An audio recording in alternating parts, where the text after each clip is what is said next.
Mapagpalang araw po sa ating lahat. Ako si Godfrey Quizon and this is my devotion for today, October 31. And ang topic po natin for today is alam mo na ba ang bago mong status or vicarious atonement?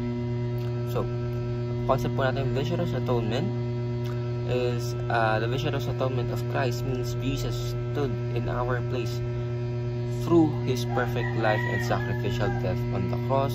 He bore the punishment of our sins deserved and fulfilled the righteousness God required. Central to the gospel, His righteousness is imputed to us, our guilt to Him, our salvation rests in His finished work alone. So, ang ating scripture for today is Romans chapter 6 verse 4 to 5. Basahin ko po, we were therefore buried with Him through baptism into death, in order that, just as Christ was raised from the dead through the glory of the Father, we too may live a new life. For if we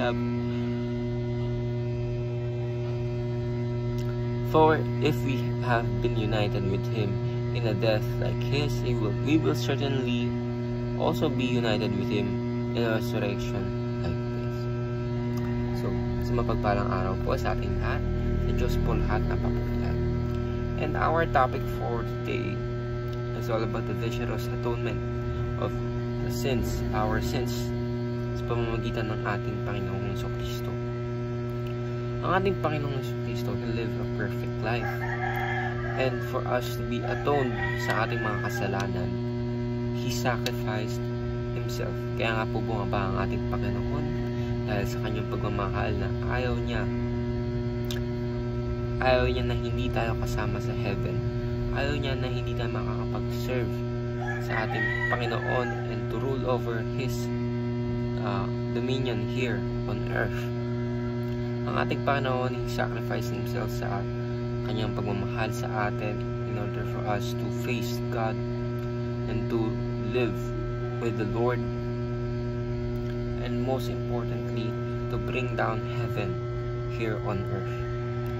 Tayong mga tao, we can't actually go to heaven without the sacrifice that our Lord and Savior Jesus Christ made nung nabubuhay pa siya.